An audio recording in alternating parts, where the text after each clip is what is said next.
Bienvenue à tous, chers amis. Le programme de cet après-midi sera composé de 2 tables rondes qui, je l'espère, viendront parler à votre intelligence, vous éclaireront sur les ressorts de la crise politique que nous vivons aujourd'hui en France, et puis vous aideront à vous forger des convictions ou vous renforceront, je l'espère, dans ces convictions.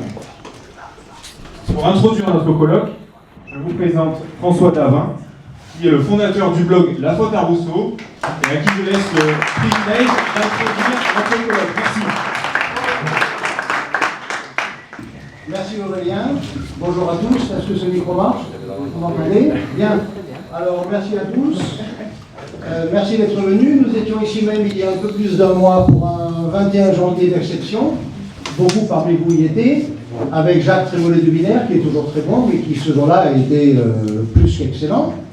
Et nous voici de nouveau, une fois de plus, dans cette salle sympathique.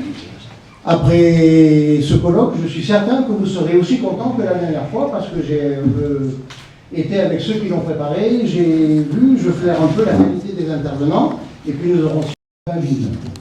Et j'ai retrouvé un petit texte très très court, je vous rassure, du 2 janvier 1915, de moi, il y a 112 ans en ligne. Et Jacques Bainville aimait à dire que ce qu'il fallait, c'était non pas avoir des opinions, des points de vue, mais avoir des idées, et disait-il, si possible. Et enfin, Antoine de Crémier, conférencier, animateur de l'excellent Café d'actualité d'Aix-en-Provence, et aussi conseiller éditorial à la nouvelle revue Universelle. Merci, Antoine de Crémier. Charles, je te laisse la parole. Alors ce sera bref, puisque je ne vais pas monopoliser la parole sur le départ. Par le marketing. Aujourd'hui, étant étudiant en communication, je peux en parler. Dans le domaine du marketing, nous étudions principalement ce qu'on appelle le marketing collaboratif, c'est-à-dire la collaboration, de créer du lien entre les entreprises, les citoyens et les produits. Et l'idée, c'est qu'aujourd'hui, les citoyens veulent participer. Notre revue est disponible dans notre boutique qui se trouve à votre gauche.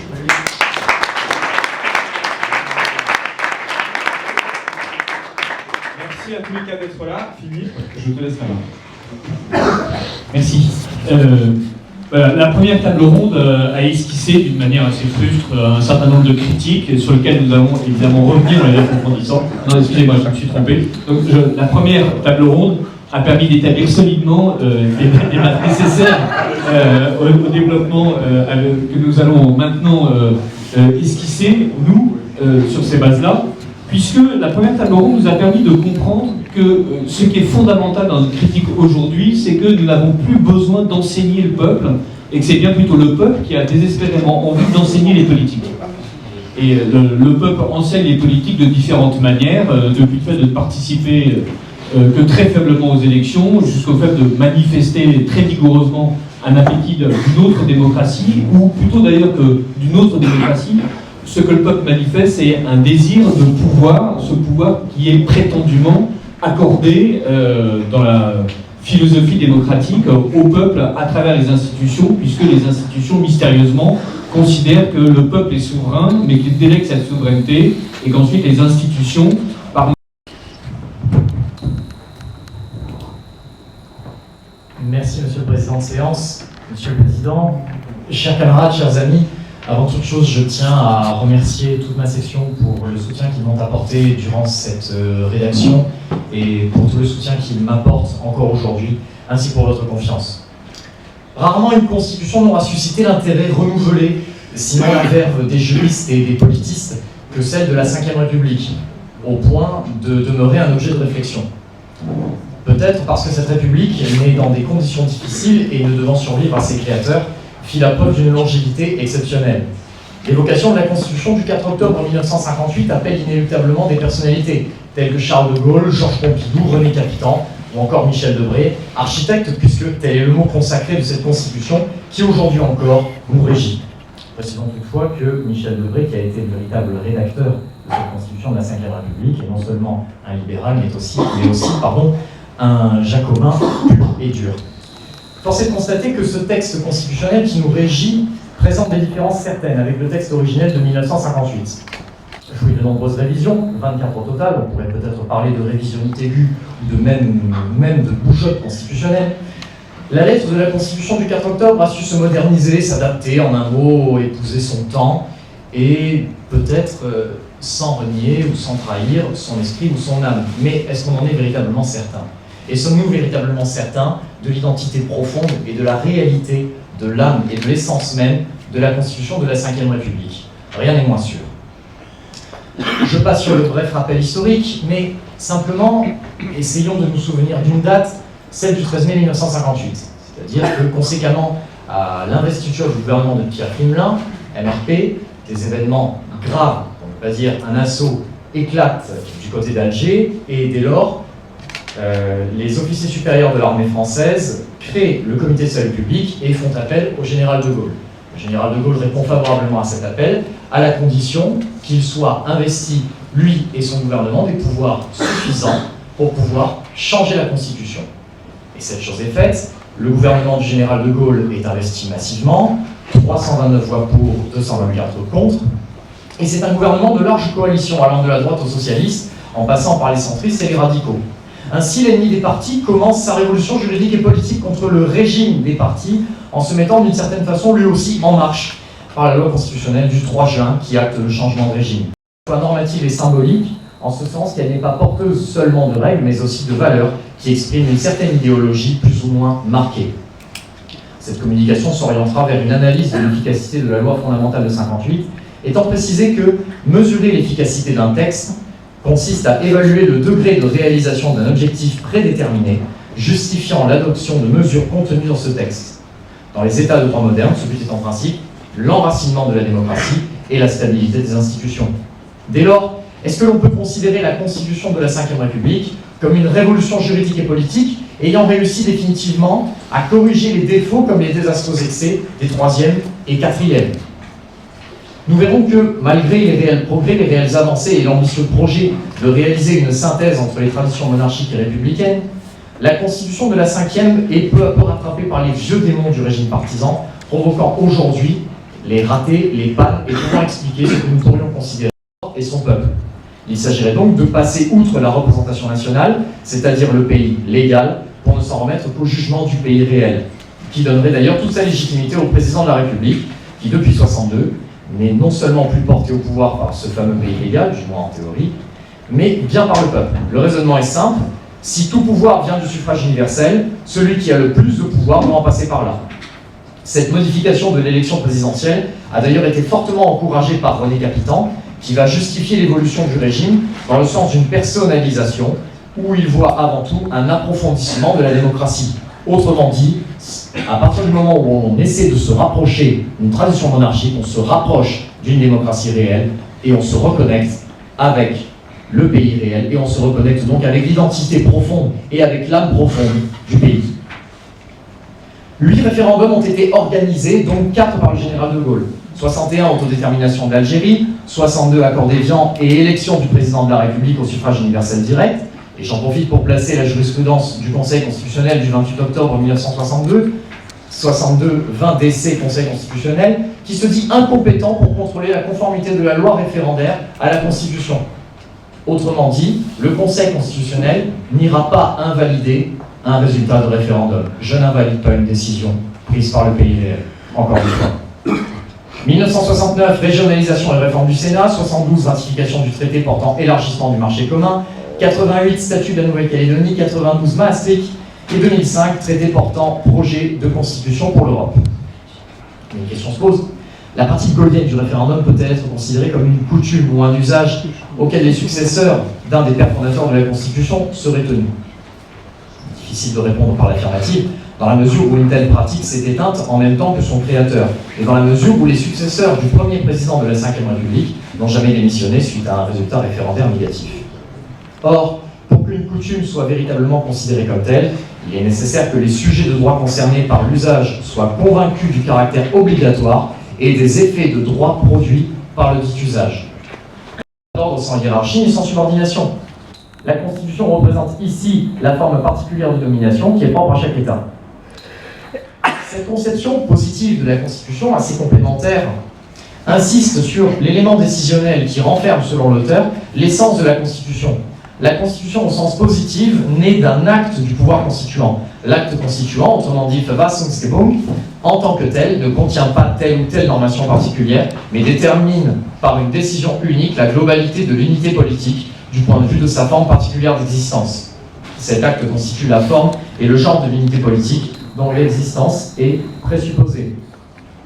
Chez Schmitt, avant toute normation, on rencontre la décision politique fondamentale du titulaire du pouvoir constituant, c'est-à-dire du peuple dans la démocratie, du roi dans la vraie monarchie. Schmitt lit dans sa conception constitution et politique, se focalisant sur l'élément décisionnel comme acte fondateur de l'État. Concrètement, avant même l'acte constituant, il y a une unité et une volonté politique. L'auteur résume son opposition farouche au normativisme et à sa conception de l'État dans ces quelques mots. Les premiers de son ouvrage, La notion de politique, la notion d'État présuppose le concept de politique. L'auteur accorde une place prépondérante, nous l'avons vu, à la volonté politique, qui va concevoir, confectionner, puis... Juste une question. Parmi les critiques de tous ceux qui essaient d'inventer la 6ème République, il y a la volonté d'un parlementarisme accru, mais parmi toutes les propositions qui émanent spontanément du peuple, il y a moins de parlementarisme et un contrôle plus étroit du peuple. C'est-à-dire que les propositions populaires sont de diminuer le nombre de représentants élus du peuple et de permettre la révocation en fait de ces élus. Est-ce que une telle évolution constitutionnelle vous paraîtrait pertinente dans le cadre d'un anti-parlementarisme raisonné qui ferait en sorte que le peuple ait un véritable pouvoir sans pour autant fragiliser l'arbitre que pourrait être le chef de l'État? Alors, je suis toujours très sceptique lorsque l'on parle de 6ème République. Le doyen Louis Favoreux appelait la 6ème République soit une tarte à la crème, soit un mythe. Il n'avait pas tout à fait tort. En revanche, pour répondre au chantre de la 6ème République, je pense que la monarchie communautaire et fédérative pourrait déjà réduire le nombre d'élus. Oui, effectivement, si c'est nécessaire, je pense que c'est nécessaire, première chose. Deuxième chose, il me semble que l'Action française a proposé certaines solutions pour lutter contre la corruption qui sévit au sein de l'Assemblée nationale et du Sénat. Je pense que, ne serait-ce qu'avec ces mesures-là, on pourrait éventuellement, après, faire découler d'une disposition constitutionnelle, c'est-à-dire que toute forme de corruption serait considérée comme un crime constitutionnel, un crime contre le peuple ou un crime contre l'État. Je pense que là, on aurait réussi à leur répondre et réussi à parer, je dirais, à tous ces risques et à toutes ces tentations parlementaires. Et indépendamment du fait que les élus sont tous des pourris, et qu'effectivement il serait intéressant de pouvoir les condamner en tant que tels, là il y avait surtout l'idée dans une partie des aspirations populaires de dire que si mon élu en fait vote contre le mandat que je lui ai donné, qui n'est pas un mandat impératif, mais qui est néanmoins, s'il est censé être mon représentant, il est censé porter les lois que j'ai voulu qu'il élabore dans les formes légales, mais en fonction surtout de mes aspirations, qui sont censées être celles qu'il a présentées dans son programme. Donc, quand bien même un élu ne serait pas corrompu, il y en a quelques-uns, et qu'il voterait contre le sens de mon vote en sa faveur, est-ce qu'il serait pertinent qu'il soit révoqué? Parce que c'est assez facile à prouver. Tous les bons catholiques qui expliquent que Fillon est un catholique admirable peuvent vérifier la catholicité d'une partie des décisions de Fillon. Alors, tous les élus sont des pourris, sauf Gros Daudet. Alors, la question que je pose, c'est qui est là pour contrôler? Ensuite, qui juge le député ou le sénateur en question? Et enfin, qui prononce la peine qui serait une destitution? Est-ce que ce ne serait pas le rôle du chef de l'État? Est-ce que le chef de l'État ne peut pas arbitrer de cette manière-là et se poser réellement en arbitre entre le peuple et les représentants du peuple, quand les représentants, clairement, ne remplissent pas le mandat que leur a donné le peuple? Alors, on pourrait vous opposer éventuellement une trop grande intervention du chef de l'État au sein du pouvoir législatif. En revanche, cette question est à creuser. incontestablement. Mais je pense qu'on peut passer outre par ce que l'on appelle la discipline partisane, d'une certaine façon, retourner les partis contre eux, et peut-être trouver la solution dans un règlement d'assemblée. Peut-être. À voir. Bon, la 6ème République est en train de s'inventer là, maintenant, devant vous, et, grâce à Jean-Baptiste Colomb, et donc merci une fois. Est-ce qu'il est possible de préciser qu'en principe, dans la République française, il n'y a pas de mandat impératif, ce qui permet à l'élu de se... C'est constitutionnel. Et ce qui permet aux élus de se libérer du peuple. Donc le mandat impératif étant le fait d'être élu en fonction d'une mission précise. Et donc cette mission est un commandement fait au peuple, à celui qui accepte de remplir la mission. Donc le fait qu'il n'y ait aucun mandat impératif permet en fait de ne jamais être responsable vis-à-vis du peuple, et d'ailleurs la responsabilité, qui était prétendument le grand principe de la révision constitutionnelle de 2008, est en fait le seul mot qui est absent de la révision constitutionnelle de 2008. Mais il est vrai que les parlementaires sont irresponsables à tous les sens du terme. Et est-ce qu'il est permis aussi de préciser, parce que j'ai suivi avec beaucoup d'intérêt notre exposé, bon, il a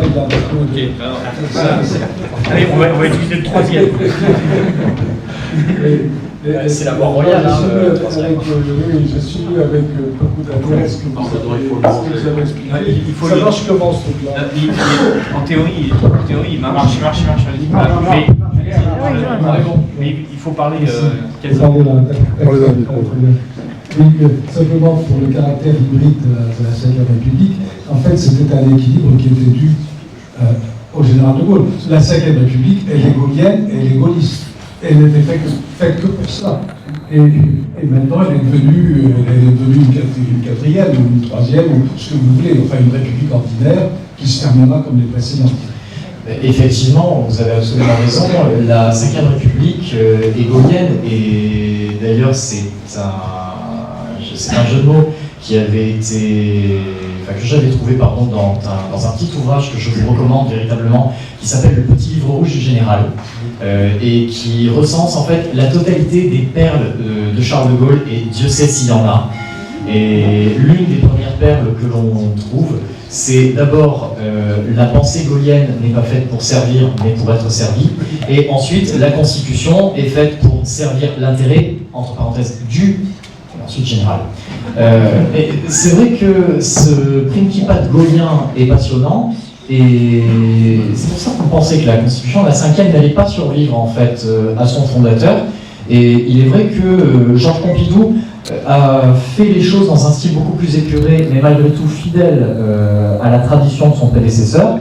En revanche, avec Valéry Giscard d'Estaing, qui lui-même est un ennemi du gaullisme théorique, philosophique et politique, en effet, là, on se retrouve avec le labrador, les diamants, l'accordéon, les petits déjeuners improvisés chez les Français. Et ensuite, à partir du moment où, en 1981, vous vous retrouvez avec un homme qui s'appelle François Mitterrand, et qui est un ennemi acharné du général de Gaulle, du gaullisme et de la 5e République, et qui écrivait lui-même dans son coup d'état permanent que le gaullisme vit sans loi, qui s'est d'ailleurs blotti et glissé. C'était la meilleure illustration de la 5e République. Absolument.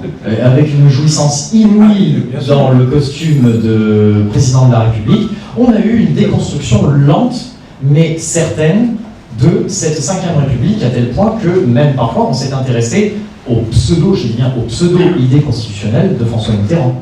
Et après, le reste a été une longue et violente décadence. Il faut pas oublier que François Mitterrand était lui-même sorti de l'Action française d'une certaine manière. Je vais me permettre d'interrompre la discussion et de vous demander, Hilaire, de bien vouloir du coup nous parler de la souveraineté et donc de cette chose qui paraît cruellement manquer à l'exercice du pouvoir en ce moment en France. Alors la souveraineté en question, et en effet c'est une vieille affaire. Chez nous, l'histoire est prégnante. Nous sommes une des deux plus vieilles nations d'Europe. L'autre, c'est l'Angleterre. En Angleterre, la liberté s'est instituée face au souverain. Dès le XIIIe siècle, dès la Grande Charte. En France, les libertés ont été élaborées grâce au souverain et autour du souverain.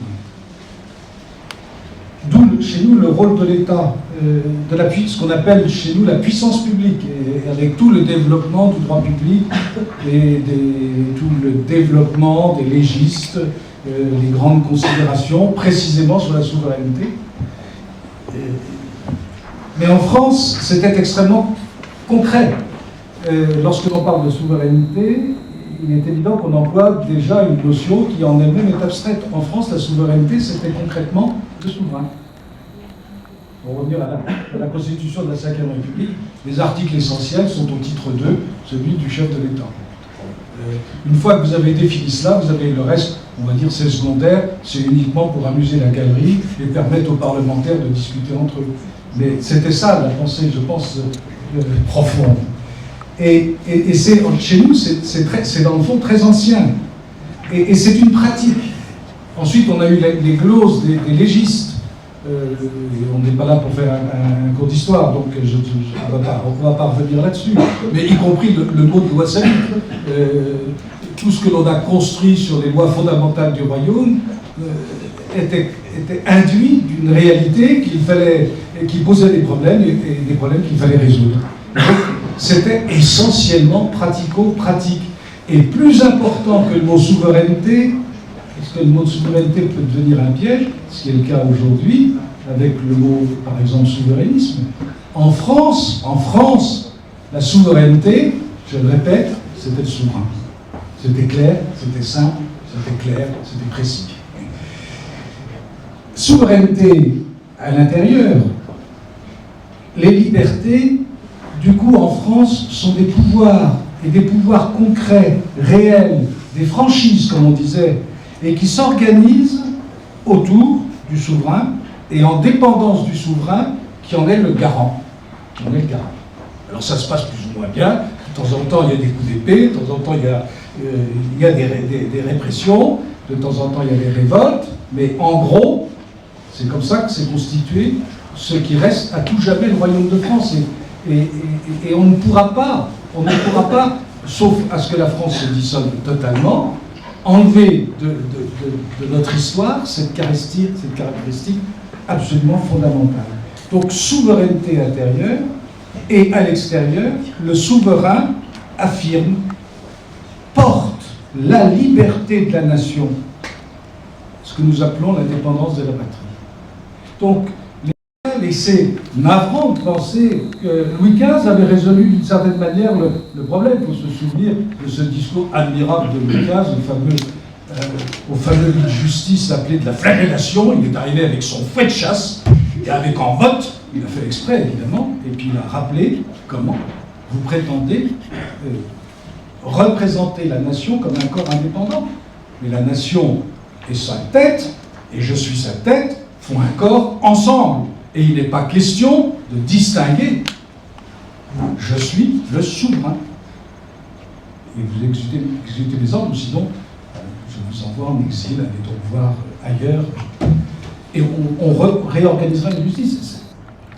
C'est navrant. Quand on y réfléchit, on était là au tournant. Vous savez, le fameux coup d'État de Louis XV avec Maupoux, avec Desquion et puis Terray. Il allait faire ce que Bonaparte a fait. Mais il allait le faire en souverain, et non pas en souverain usurpant la souveraineté et utilisant le langage révolutionnaire idéologique pour parvenir au pouvoir. Et Louis XVI a interrompu cette réforme. Louis XVI qui, par ailleurs, en 1785, Louis XVI était en politique extérieure le souverain. Le souverain non seulement de la France, mais des mers, le souverain partout, le souverain de l'Europe. Il avait fait la paix en Europe, il avait dit à son beau-frère, tu arrêtes tes sottises. Et il avait maintenu ce principe du souverain français, appelons-le la souveraineté, si vous voulez, du principe royal français. Mais malheureusement, sur le plan intérieur, il n'a pas continué la réforme de son grand-père, et c'est navrant. Nos malheurs viennent de là. Parce que les idéologues sont entrés dans la danse, et à partir de ce moment-là, on a utilisé le mot souveraineté, mais on en a inversé la formule, et c'est la cause de tous nos malheurs. C'est la police, C'est l'ordre naturel. Le roi n'est pas du tout le tyran de passage, à qui le peuple remet le pouvoir et puis qui en dispose à son gré. Et c'est vu au XXe siècle, en plusieurs occasions, et c'est dramatique. Là, c'est réglé, demeurant la liberté naturelle et propriété des biens au sujet. Alors on peut continuer, Bossuet dira les mêmes choses sous un angle religieux, Maupoux, etc. Et le problème français est là tout entier. Alors il y a eu une erreur d'aiguillage, elle s'est faite à la fin du XVIIIe siècle, et cette erreur, elle est politique. Et le coup de génie de Maurras, c'est d'avoir rappelé cela. On a loupé quelque chose à la fin du XVIIIe siècle. Et on a loupé l'aiguillage français, enfin exactement, on a quitté les rails français, tout ça pour copier les institutions anglaises, qu'on a très mal copiées. Les Anglais se sont relativement bien portés de leurs institutions, qui leur étaient naturelles, et nous nous sommes mis, nous, à l'école de l'extérieur. Et c'est dommage parce que du coup on a fait de la théorie et on a fait de l'idéologie. On est allé chercher chez Locke, chez Hobbes, la théorie du contrat, comme si notre société, notre royaume de France était issu d'un contrat. Non, elle est issue d'une série de souverains. Voilà, c'est pas du tout la même chose. Constitution. Et puis on nous prépare une 6e. Et la République prend son vrai caractère, puisque comme elle ne tient pas, votre propos était très très juste. On essaye de la consolider par des notions philosophiques, parce qu'elle en a besoin. Et en réalité, la République, pour subsister, pour être, elle devient une religion. C'est une religion. Vous devez donner votre adhésion à la République. Et vous l'avez souligné, c'est la seule chose qui soit interdite de penser. C'est imaginer une autre forme de gouvernement que la République. C'est une religion qui s'impose comme telle. Donc vous devez commencer par déposer un petit bâtonnet d'encens devant l'autel de la République, et ensuite il vous est permis éventuellement d'être chrétien en mettant tout ce que vous voudrez, éventuellement même un peu réactionnaire, mais d'abord, et vous remarquerez que tous nos candidats et tous nos élus qui commencent tous leurs phrases, surtout quand elles sont dames, pardonnez-moi mesdames, par moi je pense que, on a envie de la dire, moi je pense que, on s'en balance. Moi je pense qu'il s'agit de savoir ce qui est intéressant pour la France ou pas. Mais moi je pense qu'il n'empêche que d'abord, ils commencent tous par reconnaître l'idole. Il le faut, c'est une obligation. Nous assistons à l'heure actuelle, et il y a un article de la Constitution de la Seconde République que vous n'avez pas cité, c'est l'article 3. Alors, je me permets de citer parce que c'est dans notre sujet. La souveraineté nationale appartient au peuple qui l'exerce. Admirable. Le peuple exerce sa souveraineté par ses représentants, puis vous l'avez souligné, et par la voie du référendum. Mais le référendum est cadenassé. C'est lequel d'entre vous, il a des orateurs, c'était toi, Antoine, qui disait, on dit au dindon, tu veux être passé au four non, c'est notre ami. Oui, ou être rôti. Et bien sûr, le dindon, il dit non à tout ce qu'on veut, mais on dit, mais t'as pas le choix, c'est parce qu'on te demande de choisir entre les deux solutions qu'on te propose. C'est ce qu'on appelle une alternative, dans le vrai sens du terme. Et donc, tout cela aboutit à quelque chose de très très simple, c'est ce qu'on appelle une captation de souveraineté. Qu'il avait acheté un berger pour 1 €, et que ce monsieur avait 2 comptes aux îles Caïmans, mais personne n'a jamais voulu souligner ce caractère. Il a fallu que ce pauvre fillon se fasse prendre avec sa pauvre Pénélope qui ne dure pas grand-chose, mais personne n'est jamais revenu sur Jean-Jacques Augier, le trésorier de campagne de François Hollande, ça aurait dû entraîner normalement l'annulation de l'élection de 2012. Bon, il n'y a pas moyen. Je suis allé trouver d'autres journalistes, j'ai essayé de tout faire pour déclencher une campagne de presse sur le sujet, et je n'y suis pas arrivé. L'élection aujourd'hui est volée, tout le monde le dit, c'est amusant. Maintenant, Fillon s'en rend compte, l'élection est volée. Elle sera volée, la souveraineté est usurpée, mais ce qui est terrible, chers amis, c'est que personne n'en tire la conclusion. Et c'est terrible parce que, comme vous l'avez achevé, je vais finir là-dessus, comme vous avez achevé votre propos tout à l'heure, En plus de cela, ils ont pris notre souveraineté, ils l'ont usurpée et ils la livrent, ils la bradent. L'Union européenne, 80% de nos lois, c'est plus que 75%. 80% de nos lois sont des transcriptions de l'Union européenne. L'Union européenne, où est la souveraineté de l'Union européenne? Ils ne sont même pas élus. Ceux qui sont élus absolument en dehors du cadre national. Et comme disait très bien Kissinger, il revenait à une vraie notion de la souveraineté, l'Europe, le numéro de téléphone. Le numéro de téléphone. Et on a un vrai problème de droit international, et c'est pour ça d'ailleurs qu'à mon avis l'Union européenne est morte, comme l'écrivent d'ailleurs très très bien les deux journalistes, Cora Guidolo et puis David Kella. L'Union européenne, elle est morte. On n'a pas encore la vie d'essai, mais ça va venir très très vite. Pourquoi? Mais parce que c'est en contradiction avec toutes les règles élémentaires du droit international qui subsistent. La souveraineté, dit c'est la Cour internationale de justice qui se définit de cette façon-là, qui définit de cette façon-là la souveraineté. La souveraineté est un pouvoir suprême qui n'est limité par aucun autre pouvoir et qui est autonome à l'intérieur de l'État et indépendant dans ses relations avec les autres États. Vous voyez, c'est intéressant. La Cour internationale de justice définit ainsi la souveraineté. C'est la souveraineté telle que je l'ai définie au début à partir des registres français. Voilà. Obéissons au droit international. Hilaire, merci d'avoir si bien parlé, et ce qui fait qu'aucune question ne pourrait ajouter. Et en plus, oui, nous sommes un peu pressés par là. Donc, je vais me permettre, mais nous reviendrons, j'espère, avec les questions du public sur cette question de la souveraineté européenne. Et je passe la parole à M. Soulier, qui va nous parler d'un des points que vous aviez abordé tout au début, qui était en fait dans cette longue succession de souverains, dépendait d'une loi naturelle, d'un droit naturel. Et donc, parmi les ultimes fondements viciés de la Ve République, il y a le fait qu'il faut restaurer un véritable politique par rapport à une idéologie qui elle-même, justement, est presque contre nature. Il va marcher. Parfait. Ça marche. Oui, alors, je suis presque un peu ennuyé de terminer, enfin, en tout cas, non pas de conclure, peut-être dernier intervenant de cette table ronde, parce que j'ai le sentiment de n'avoir à vous présenter qu'une vaste tautologie au fond, parce que tout ce qui a été dit est extrêmement pertinent. Je m'apprêtais quasiment à le répéter dans des termes différents, dans des termes peut-être plus abstraits ou plus philosophiques.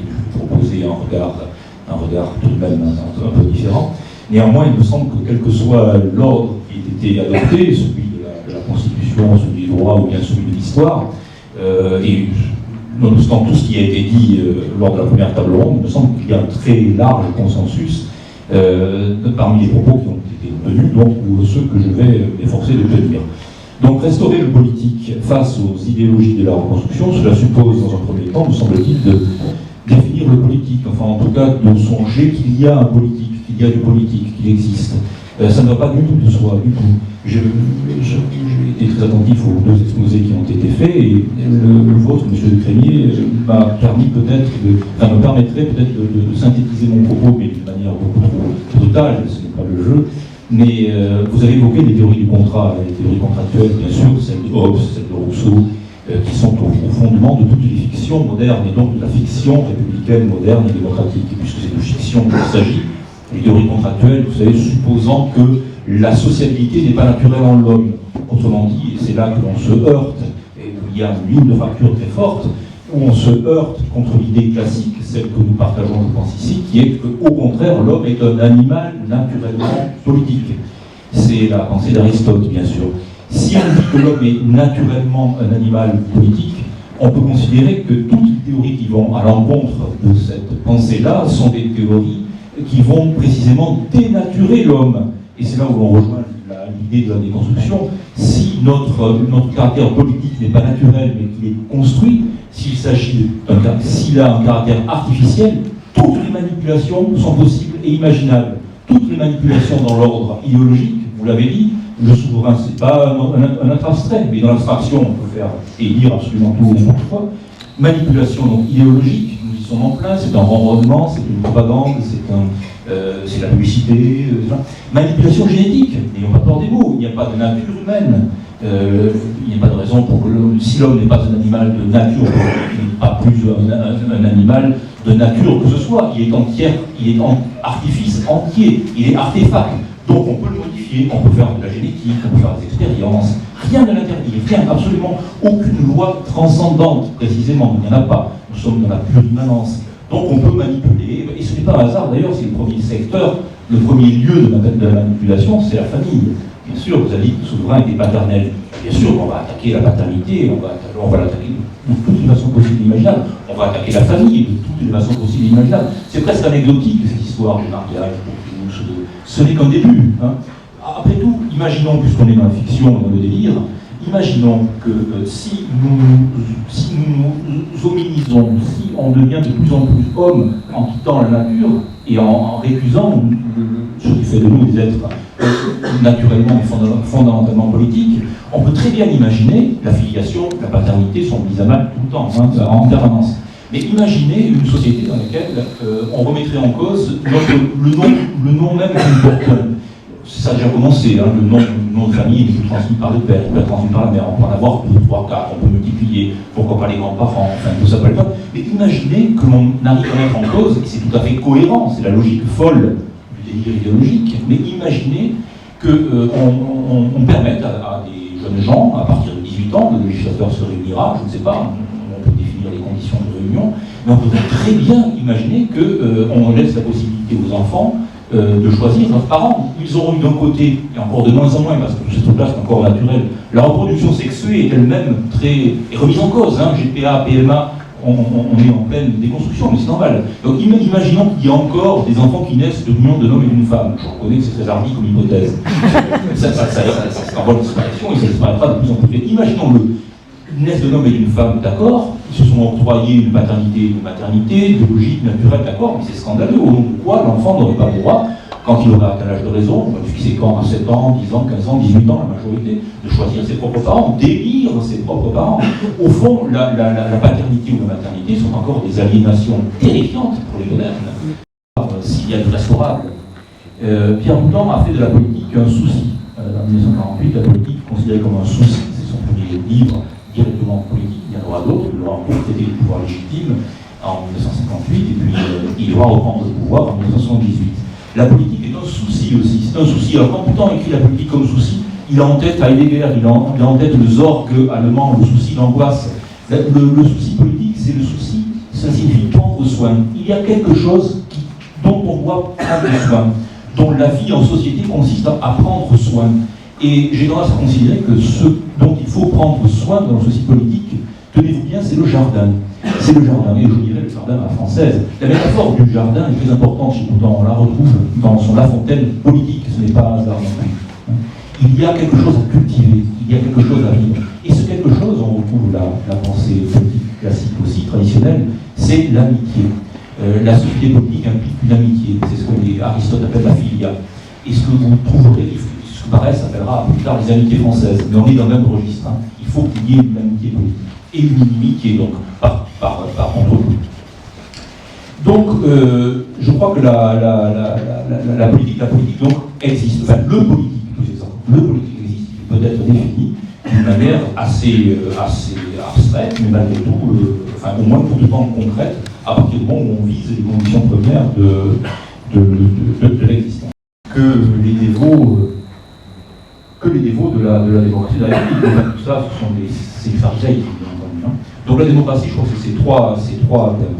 Alors on se trouve dans ce cas-là, la véritable souveraineté, on l'a dit bien sûr, donc la véritable souveraineté, j'ai tendance à l'illustrer aujourd'hui en disant le souverain, c'est celui qui, on en a parlé tout à l'heure, puisqu'on a dit des gros mots, on a parlé du PHL, c'est celui qui appelle le prétendu souverain qui dit qu'il faut bombarder la Libye, et là, très bien, plat, on bombarde. Là, ça, c'est la souveraineté, c'est un des exemples possibles de la souveraineté réelle, ce ne sont pas évidemment les heures de discussion passive sur tel amendement, un mirage.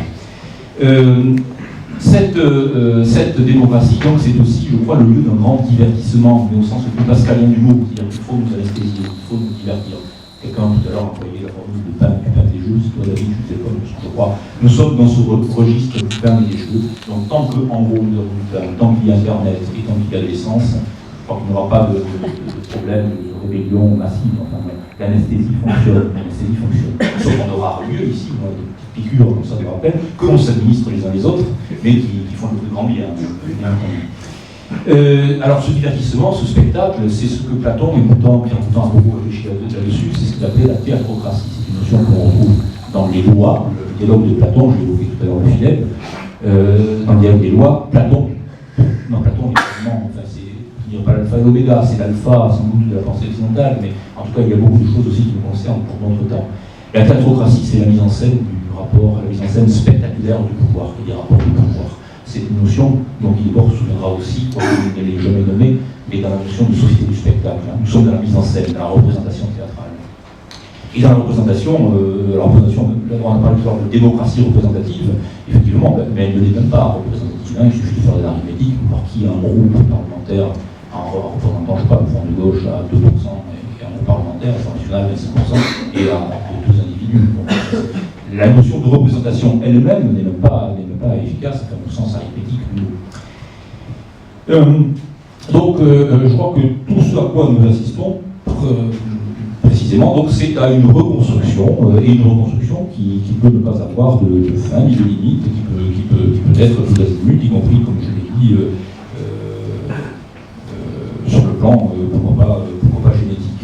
Et puis, j'ai évoqué cette question de l'ennemi, enfin, ce discours de Carl Schmitt. Je crois qu'aujourd'hui, l'histoire donc, fait résurgence aussi, on le voit tous les jours, enfin, même si on s'efforce, si un certain nombre de moyens s'efforcent de le contenir, mais l'histoire fait retour de cette même manière, et le conflit de la même manière, et avec lui, avec elle, avec l'histoire, et on voit très bien les difficultés qu'il y a à se confronter à elle. Carl Schmitt a beaucoup réfléchi sur la question de l'état d'urgence et de la décision, et souverain, c'est celui qui prend la décision, pour savoir ce qu'est la décision politique, ce qu'est le politique aussi, il faut être confronté à un état d'exception, à un état d'urgence. Et on a vu comment se débrouiller, nous, dans notre démocratie, avec ces histoires de manipulation. La déconstruction, c'est une notion qui est associée en philosophie à un philosophe qui est mort il y a quelques années, qui s'appelle Jacques Derrida, dont vous avez entendu parler sans doute. Et c'est une idée, au fond, qui est assez simple, c'est une idée intelligente. Derrida est quelqu'un de très intelligent, qui consiste à dire qu'il n'y a que des textes, au fond, c'est ce qui a donné naissance aussi au structuralisme, c'est-à-dire qu'il n'y a que des signifiants et des signifiés, il n'y a que des mots, il n'y a que du langage écrit, mais derrière, et entre les mots, il y a du blanc, des blancs, de la typographie qui permettent de distinguer les mots entre eux, et donc il n'y a de sens qui ne soit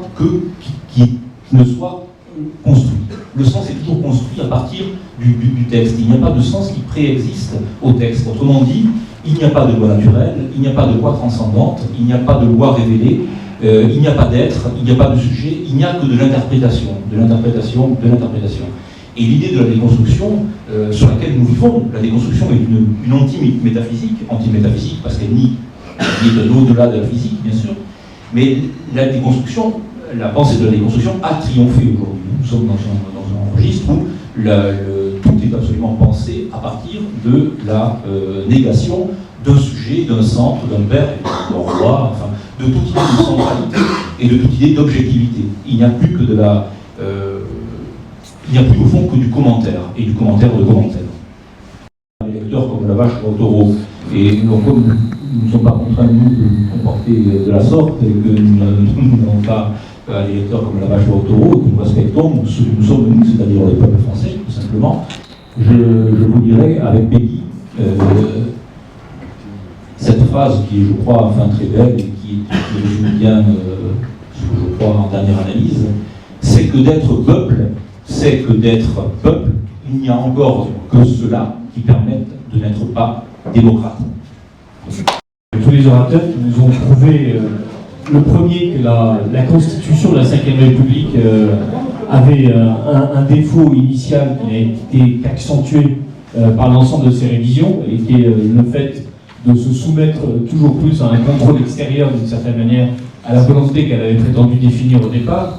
Je remercie Hélène de nous avoir rappelé que la véritable souveraineté est évidemment celle du souverain, et je remercie Rémi de nous avoir prouvé qu'il y a en fait des communautés naturelles, et d'une certaine manière, le mot qui est à la fois présent et absent de chacune de ces contributions, c'est le mot nation.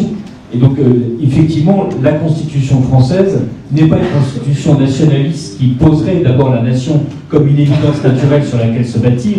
Le souverain n'a de sens qu'effectivement par rapport à ce peuple qui préexiste, et ce peuple est une communauté naturelle qui préexiste à un contrat social et qui est fondée sur cette nation qui préexiste. Donc c'est ce nationalisme intégral qui est celui de Maurras que vous avez d'une certaine manière déconstruit à travers chacune des aperçus que vous avez donnés sur le malaise actuel qui empêche, à cause du fondement vicié du régime dans lequel nous sommes, que véritablement le bien commun de cette nation et de ce peuple soit réalisé. Est-ce qu'il y a des questions parmi le peuple qui permettraient...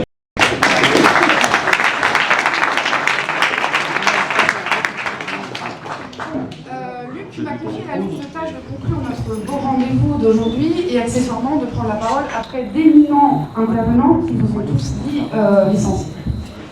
Nous avons cherché finalement à savoir cet après-midi si l'échéance électorale, quelle élection présidentielle, entraîne nécessairement la défaite du peuple. Autrement dit, si ce rendez-vous du peuple avec son destin revêt encore les caractéristiques d'un choix réel ou d'une possible victoire pour son avenir. Les différents intervenants ont chacun démontré en fait d'abord et en droit ensuite qu'il existe une rupture flagrante entre les décisions politiques, la nature des institutions d'une part et la volonté du peuple d'autre part. Charles Maurras avait utilisé une formule bien connue de tous pour décrire cette rupture, en évoquant l'existence d'un pays légal puissant et hors sol face à la survie d'un pays réel, s'employant bien que mal à s'accrocher à ses dernières racines. D'abord, et c'est le premier point, cette élection présidentielle par le suffrage universel est pour nous royalistes un drôle de paradoxe. En rédigeant cette constitution de la Ve République, le général de Gaulle a voulu faire de cette élection la rencontre entre un homme fort et un peuple. Démarche louable, tant le destin de la France, comme il a été dit tout à l'heure, était depuis bien longtemps sous le joug des petits calculs de parti, menant à un immobilisme patent et aux heures les plus sombres de notre histoire sous les 3e et 4e Républiques. Près de 70 ans plus tard, le processus des candidatures est totalement dénaturé, dans la mesure où, comme le disait David Lépée, ce système des primaires s'avère être un premier filtre, disons une élection avant l'élection.